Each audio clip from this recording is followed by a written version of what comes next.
So today again we will start with the osmosis, and in the previous lecture we have completed this diffusion and imbibition, and yeah. So if we see the definition of osmosis, you all can see the screen. Yes. Okay. I hope you all can see the screen. So this is you can refer any one definition. I have given three different definition. So if I read the smallest definition, this one. So osmosis is the diffusion of water across a semi-permeable membrane. Okay. And if I read another definition, so what is osmosis? It is the movement of water molecule from the solution of high water potential towards the solution of low water potential through a semi-permeable membrane. So can anyone tell me that what is that water potential? Anyone knows about this? Yes, anyone can tell me? Sir, it is a capacity to carry H plus ions plus O2 ions of water. Upmanyu, yeah, but the correct definition is what, or correct meaning of water potential is what? It is the capacity of any water, okay, capacity of a water to accept solute particles, okay, capacity of water to accept solute particles. So for example, again, I will start with this. So suppose, let me just use a whiteboard. Yeah. So again, we will start with this. In the previous lecture, we have, so if this is a beaker,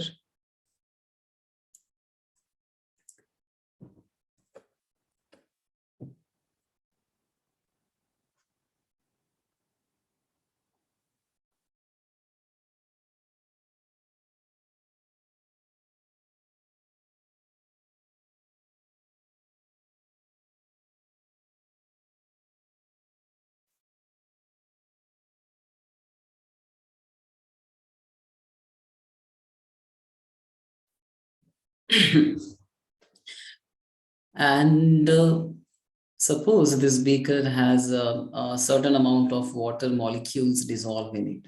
Okay, again, I'm explaining this concept because this is very important. So these are the water molecules. Okay, so if we dissolve any solute particles, suppose you have dissolved sugar molecule, then what will happen? This sugar molecule is surrounded by many water molecules around it, like this. Now the number of free water molecule will decrease. And if you remember in the last lecture, I have informed you that the water potential, okay, please remember this, water potential whose sign, okay, water potential. Anyone can tell me the sign of that water potential? Yes, it is psi. Okay, it is written something like this. So water potential of water or any solvent is directly proportional to the number of, with respect to, if I talk about with respect to water, so water potential is directly proportional to number of free water molecules. Free water molecules.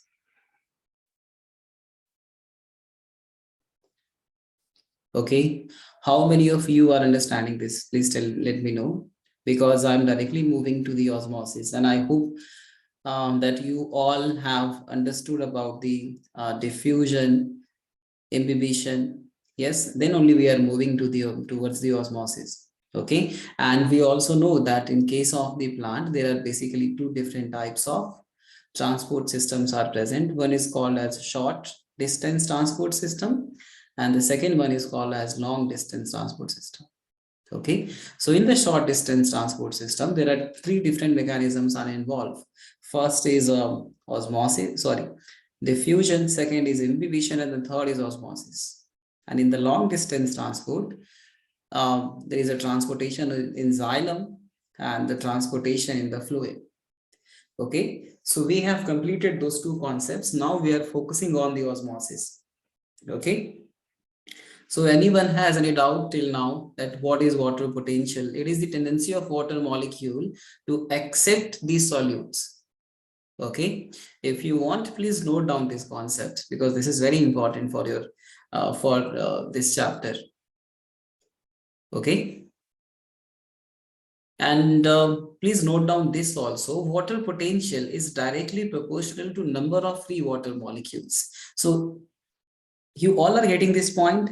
Neil, Bhumi, Zanab, yes, Upmanyu, Ashna, Yes, sir. Mohammed. Please, only Upmanyu is replying to me. What about others? Ashna, Yes, Zanab, sir. okay.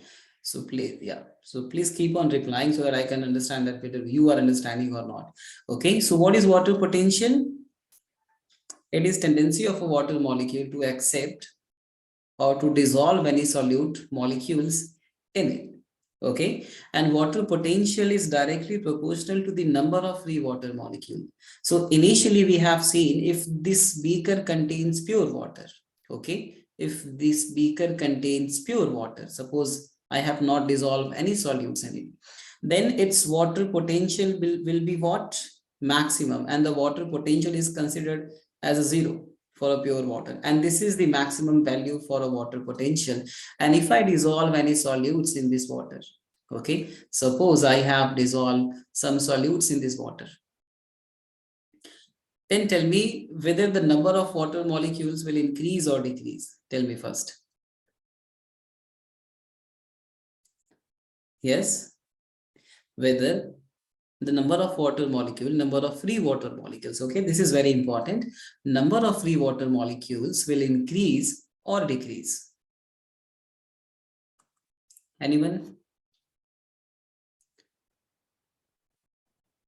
Bhumi, Zainab, Muhammad, Ashna, anyone can tell me that what will happen if I dissolve some amount of solute in a water, in a pure water, then what will happen? Yes?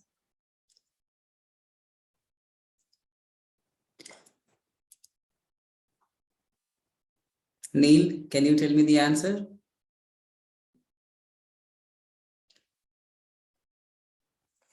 Hello? Hello? Again, you all are muted.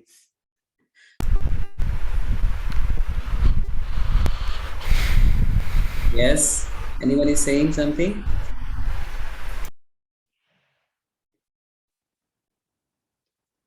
So, Upanyu, you tell me because of them are replying. Upanyu, what will happen?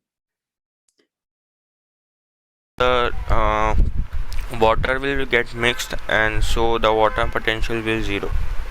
Will decrease. No, the for a pure water, the water potential is zero. And if I add any kind of solutes, then what will happen? Some solute Then it molecules, will like decrease. yeah, some water molecules will surround the solute. I have explained this in the last lecture also. And if I draw it again, so if this is a solute molecule, if I draw it outside the beaker, so if this is a solute molecules, then what will happen? Some water molecule will surround these solutes. They will form a certain kinds of bond, hydrogen bond. Okay, basically they forms hydrogen bonds. So then what will happen? The number of free water molecules will decrease. So suppose initially there were 10,000 number of free water molecules were present in this beaker. Okay, 10,000 number of free water molecules were present. So the water potential was zero. But if we have added these solutes, then what will happen? Some certain, like suppose like 1,000 water molecules, now they are not free. They have formed a bond with the solutes. Then what will happen? The number of free water molecules will decrease.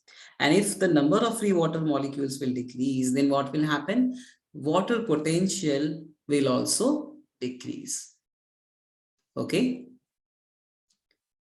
You all are understanding this? Please tell me yes or no. If you are not able to say, then you can just type your message also. That will be also convenient for me. Okay, but please keep on replying. Yeah.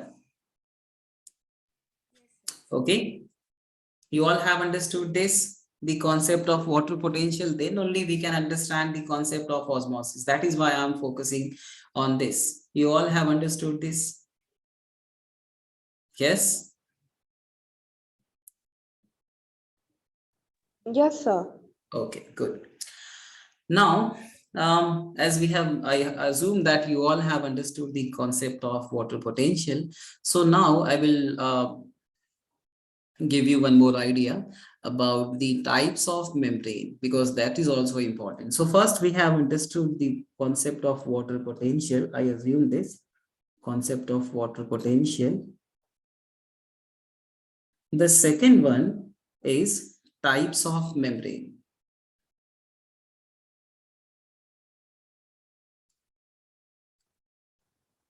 Types of membrane.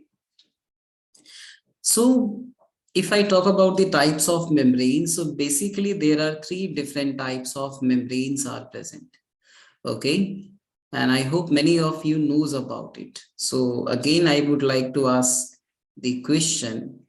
Anyone can tell me the different types of membranes present in a living organism or present simply? Sir, ectoderm, endoderm, or mesoderm. How many of you are agree with Upmanyu's answer? Upmanyu said the ectoderm, endoderm, mesoderm. How many of you are agree with Upmanyu's answer?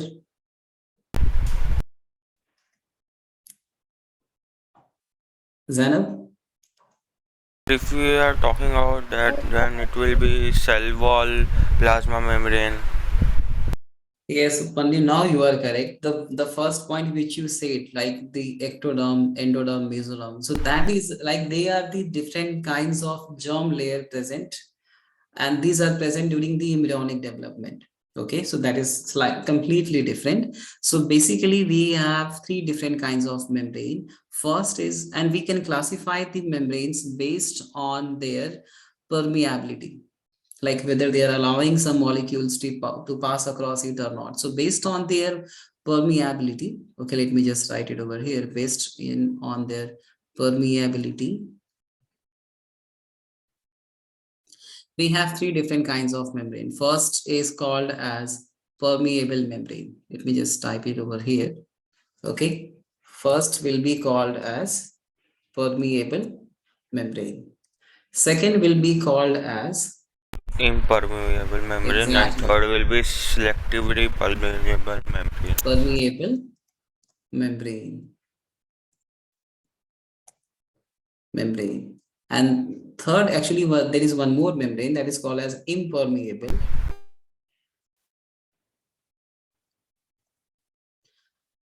Impermeable For membrane. semi-permeable membrane, we could also write selectively Yes. permeable membrane. Yes, Upmanyu, I will explain that also, that why we are using the term selectively permeable. I will explain it later. Okay, so first of all, I will focus on the permeable membrane. So this type of membrane, suppose, let me just draw a plant cell.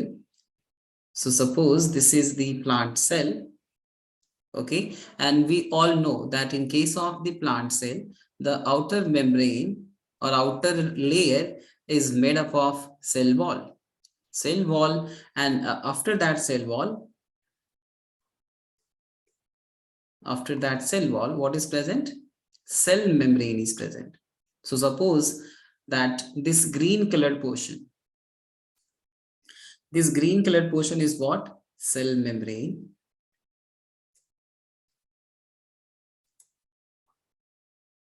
And this red colored portion is what? Cell wall.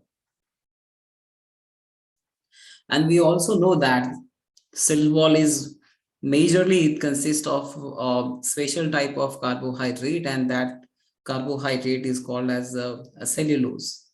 Okay, so this cell wall is actually, it is a type of permeable membrane. Okay, so please note down this. Cell wall is a type of permeable membrane. And why do we call this as a permeable membrane? Because if you see the structure of cell wall, you can see that it has many large pores, many opening. Like if I draw the a slightly detailed structure of the cell wall, so it would look something like this. Okay, it would look something like uh, this. So suppose these are the large openings. These yellow colored regions are what? They are large openings.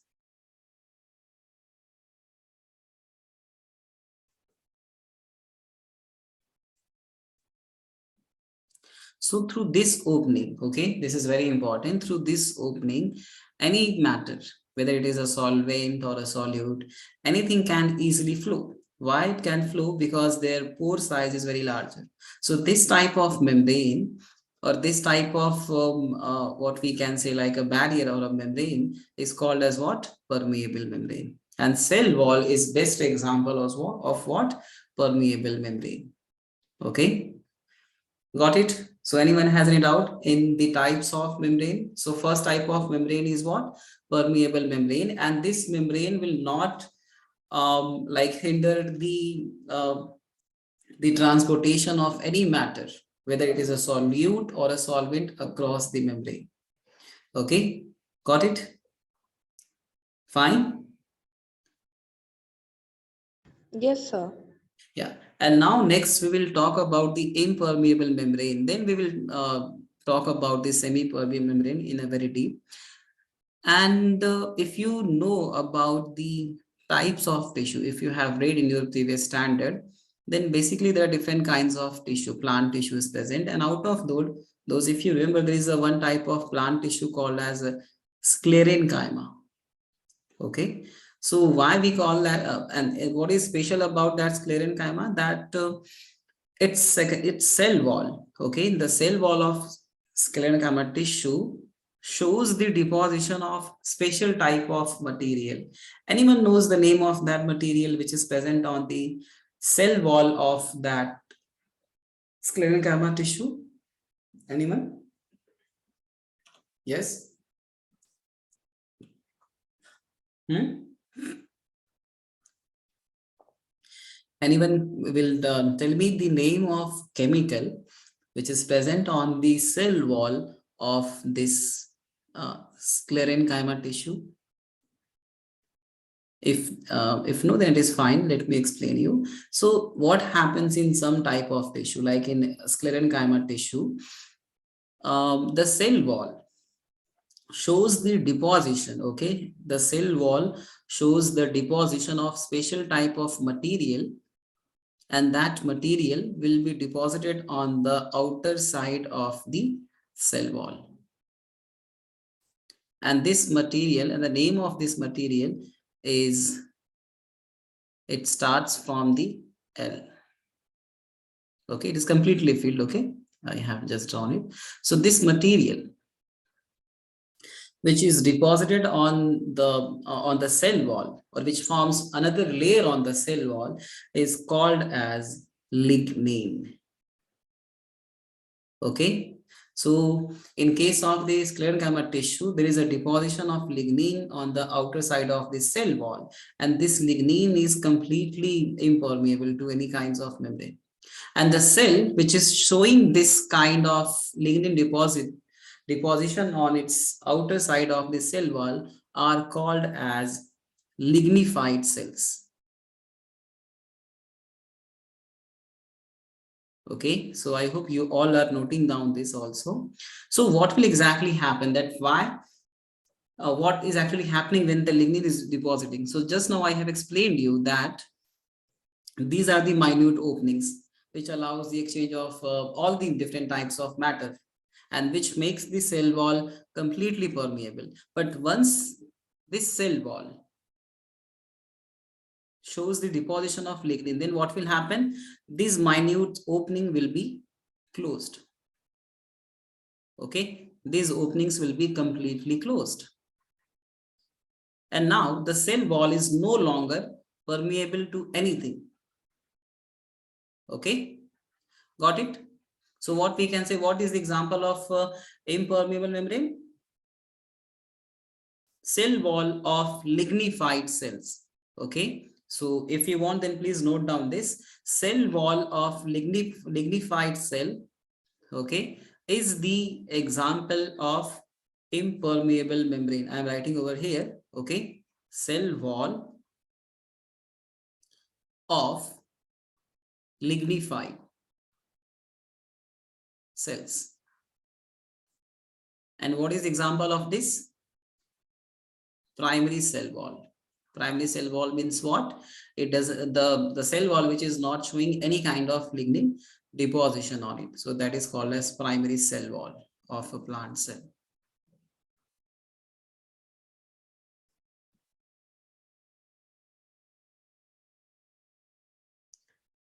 I hope you all are understanding. That is why I'm going very slowly.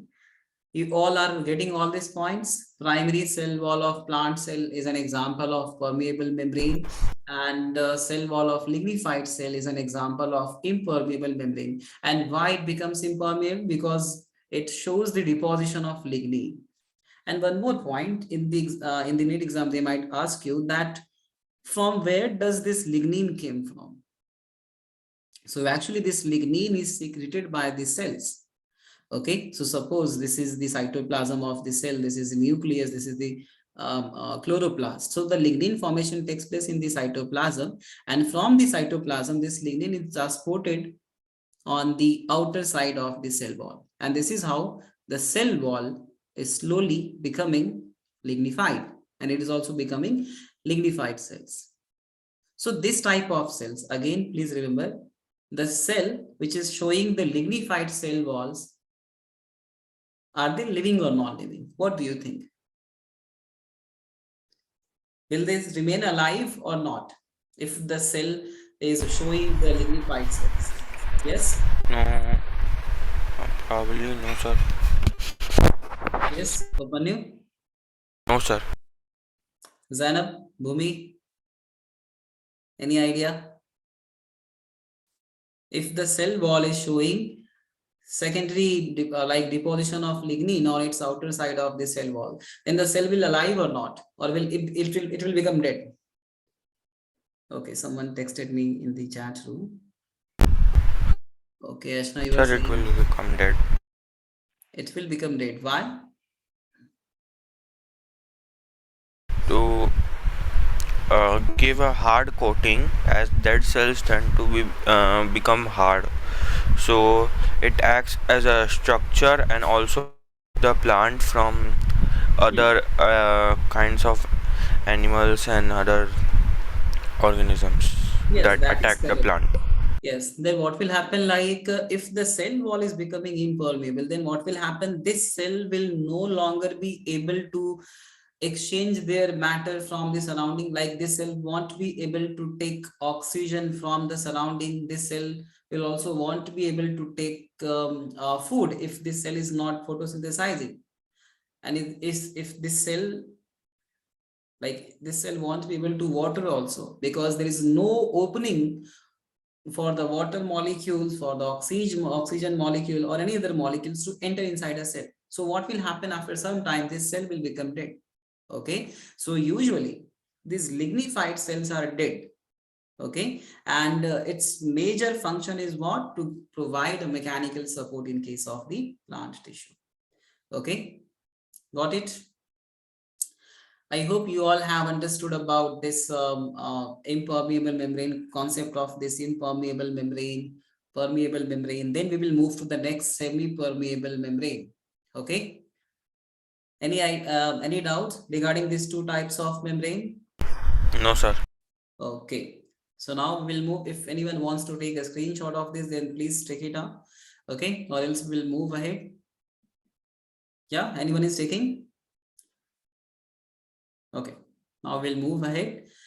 So next type of membrane is called as semi-permeable membrane. But actually this type of membrane, this semi-permeable membrane is rarely present in the living organism. Okay, this semi-permeable membrane is rarely present in the living organism. Why? Because living organism has a special type of membrane, and that membrane is called as selectively permeable membrane. And let me explain you what is that selectively permeable membrane. So for example, if this is a cell, okay, suppose this is the animal cell. Okay, so animal cell require all the different kinds of material. Okay, like it will need water also, it will require oxygen, and different types of like glucose molecule. Okay, so what is this semi-permeable membrane? This type of membrane allows the movement of only solvent molecule across it. This is very, very important. Solvent molecule.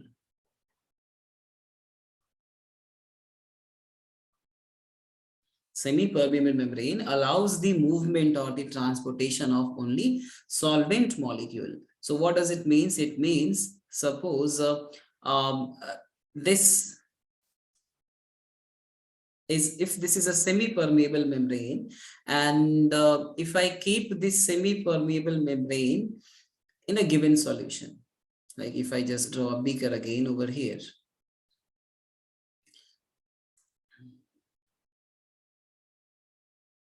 Suppose this is a beaker.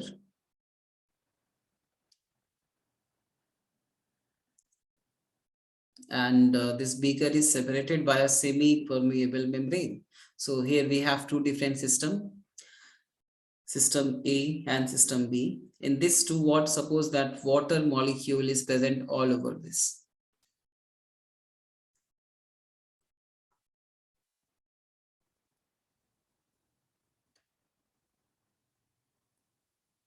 Something like this. Okay. So this is, and suppose you have dissolved some sugar molecules in it also, like these are the sugar molecules.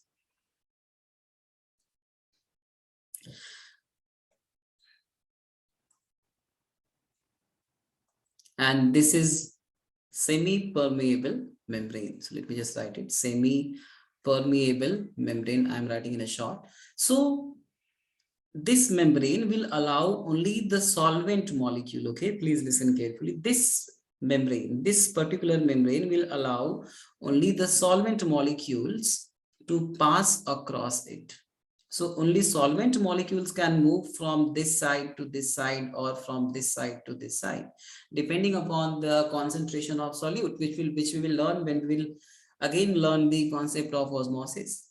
Okay, so what is semi-permeable membrane? It only allows the movement of solvent molecules across it and not solute molecules.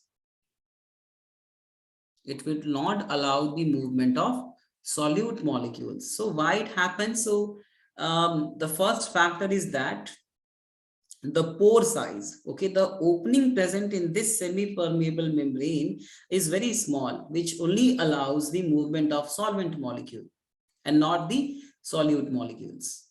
Okay, so this is called as semi-permeable membrane.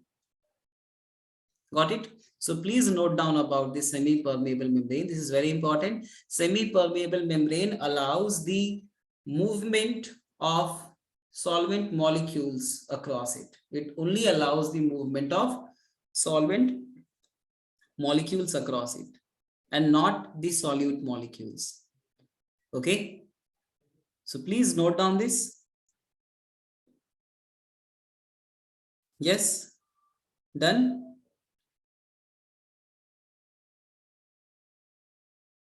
Hello. Yes, sir. And now let me give you few examples of the solvent, this semi-permeable membrane. So one example which is practically available is called as cellophane paper. Cellophane paper is an example of semi-permeable membrane, and one more example is eggshell membrane.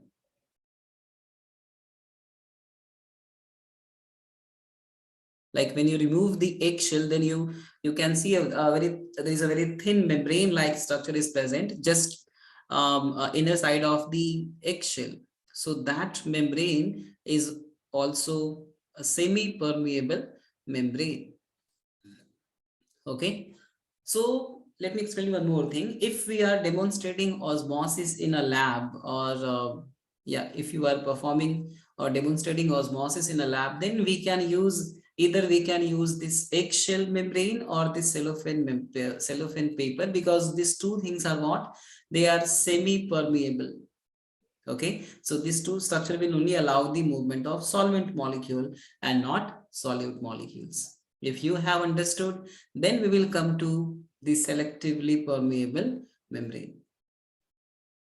Anyone has any doubt till now? No, sir, no doubt. No, sir. Yeah, so this meeting will end within 1 minute. So please join back. Then we will